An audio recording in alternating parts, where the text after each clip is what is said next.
Em nome do Pai, do Filho e do Espírito Santo. Amém. Na graça e a paz da parte de Deus, nosso Pai e nosso Criador, de Jesus Cristo, nosso irmão e Redentor, do Espírito Santo, Consolador, Paráclito, Auxiliador, estejam convosco. Bendito seja Deus que nos reuniu no amor de Cristo. Caro irmão e cara irmã, seja bem-vindo a este programa Palavra para o Teu Dia, da comunidade Lux Divina, aí onde está, neste momento, neste dia de terça-feira. Ore conosco ao Deus da vida, ao Senhor que dá sentido à nossa existência, aquele que toca o mais profundo do nosso ser. Ore conosco, abra o seu coração, abra o seu entendimento e coloque-se nesta sintonia, nesta harmonia com o Deus da vida. Oremos. Ó Jesus, vivente em Maria, vindo viver e reinar em nós, consagra-nos hoje e sempre a sabedoria para vivermos só para vós. Vós que viveis e reinais com o Pai, na unidade do Espírito Santo, por todos os séculos dos séculos. Amém. Caro irmão e cara irmã, lendo da minha Bíblia, da difusora bíblica dos nossos irmãos capuchinhos, vamos meditar a palavra de Deus deste dia, que é extraída do Evangelho de São Mateus, capítulos de 36 a 43. Naquele tempo, Jesus, afastando-se então das multidões, foi para casa, e os seus discípulos, aproximando-se dele, disseram-lhe: Explica-nos a parábola do joio no campo. Ele, respondendo, disse-lhes: Aquele que semeia a boa semente é o Filho do Homem. O campo é o mundo, a boa semente são os filhos do reino. O joio são os filhos do maligno, e o inimigo que o semeou é o diabo. A ceifa é o fim do mundo, e os ceifeiros são os anjos. Assim, pois, como o joio é colhido e queimado no fogo, assim será no fim do mundo. O Filho do Homem enviará os seus anjos, que hão de tirar do seu reino todos os escandalosos e todos quantos praticam a iniquidade, e lançá-los-ão na fornalha ardente. Ali haverá choro e ranger de dentes.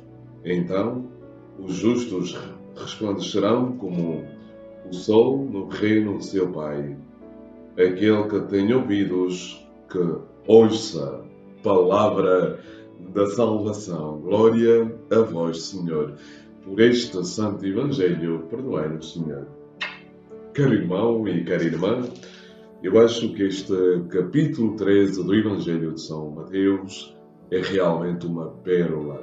É uma palavra poderosa e damos graças aos evangelistas por terem partilhado conosco a própria experiência de fé com Jesus. Sim, o Evangelho, caro irmão e cara irmã, diferentemente daquilo que os protestantes evangélicos pensam, não foi o Evangelho, ou seja, a Bíblia, que formou a comunidade, mas foi a comunidade que viveu a experiência com Jesus, que quis colocar por escrito algumas das passagens, alguns dos momentos, alguns dos acontecimentos, alguns dos eventos decisivos na experiência dos apóstolos com o autor da vida, Jesus Cristo Senhor. Sim, é por isso que nós, católicos, temos a tradição da Igreja e vale a pena recordar a origem, a etimologia da palavra tradição. Vem de tradere, que significa transmitir. Ou seja, algumas coisas da experiência dos apóstolos, dos discípulos com o Cristo terreno foram transmitidas através da escrita, mas muitas foram transmitidas na vivência oral, na vivência experiencial da comunidade, na vivência experiencial da comunidade.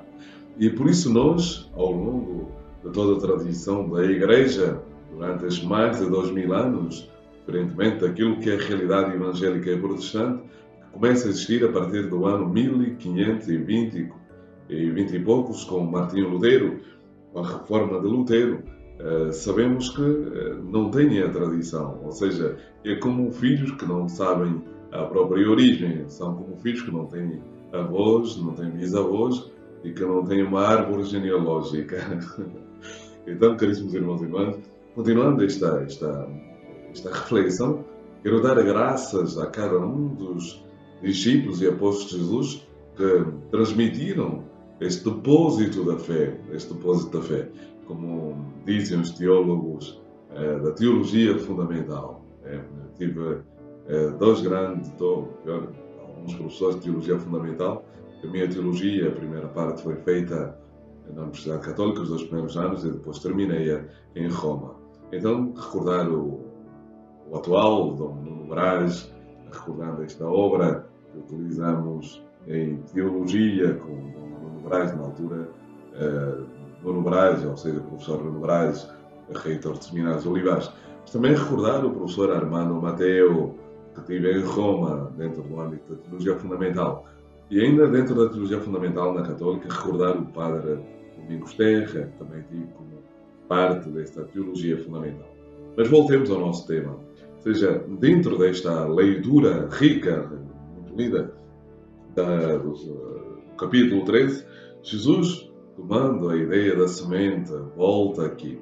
E eu já fui referindo nas entrelinhas, de maneira transversal, de que a qualidade da semente é a mesma, o terreno, quando víamos a parábola do semeador. Hoje temos então esta linda parábola do joio, do trigo e do joio. E Jesus, ou seja, os apóstolos, pedem a Jesus que explique esta parábola. E eu gosto de recordar aquela ideia de que a nossa compreensão é sempre limitada. Então precisamos da graça do Espírito Santo para compreendermos. E a verdadeira teologia será sempre feita como resultado de um encontro de oração com o Senhor da vida. Assim ela torna-se transcendente sem que deixe de ser compreensível. Não na totalidade, naturalmente, porque a teologia ela será sempre apofática e catafática, ou seja, será sempre uma teologia negativa de tudo aquilo que nós não podemos dizer sobre Deus, ou seja, tudo quanto dissermos sobre Deus será sempre uma aproximação e, ao mesmo tempo, ela é catafática, é positiva, ou seja, falaremos daquilo que nós podemos dizer sobre Deus, acerca de Deus de maneira positiva. Mas voltemos ao texto, caro irmão, cara irmã.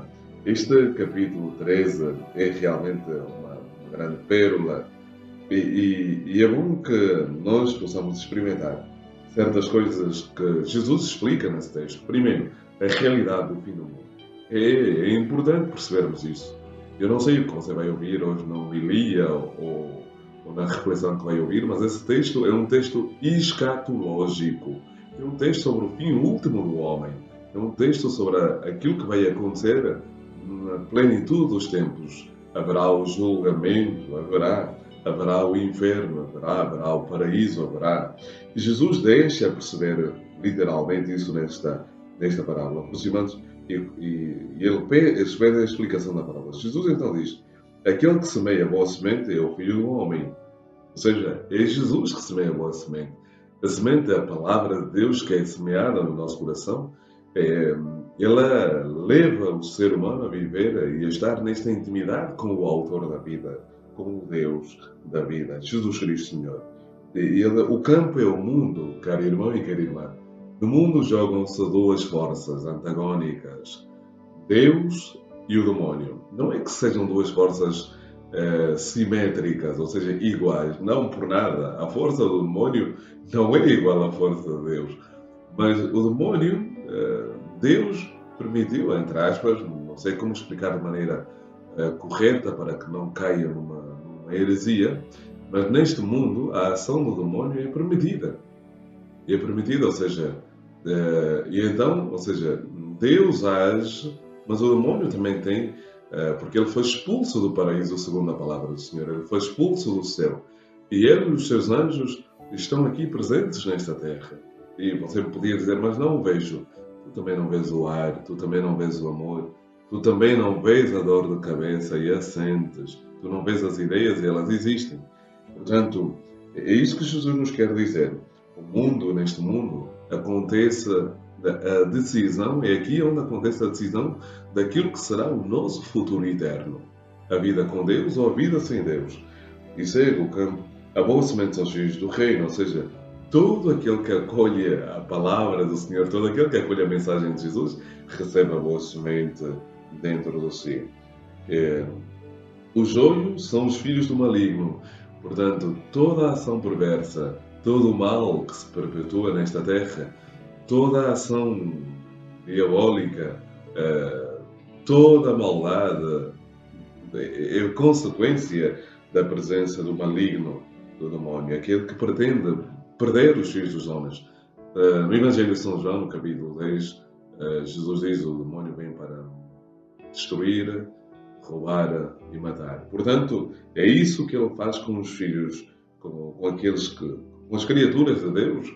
É isso que ele faz exatamente. E o inimigo que semeou é o diabo, claro que sabemos. A ceifa é o fim do mundo e os ceifeiros são os anjos.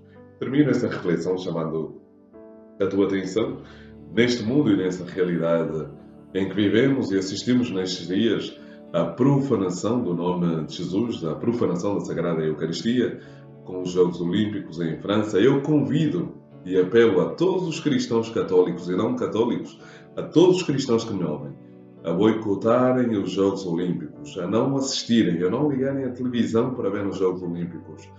Porque se nós tomarmos parte deste evento, nós estamos a colaborar e a corroborar com aquilo que está a ser feito, seja a profanação do nome santo de Deus. Meu irmão e minha irmã, tome nas mãos esta palavra, tome posse desta palavra e tenha consciência que o fim do mundo chegará e o Senhor julgará os vivos e os mortos, como diz o credo, como em Mateus, capítulo 20, São Mateus, capítulo 24, também nos diz esta realidade. Jesus ilustra aqui mais uma vez através da parábola. Não perca tempo, porque Deus virá e todos seremos julgados. Glória ao Pai, e ao Filho e ao Espírito Santo, assim como era no princípio, agora e sempre. Amém. O Senhor esteja convosco, Ele está no meio de nós. Abençoe-vos, Deus Todo-Poderoso, o Pai, o Filho e o Espírito Santo. Amém. A alegria do Senhor é a nossa força. Amém.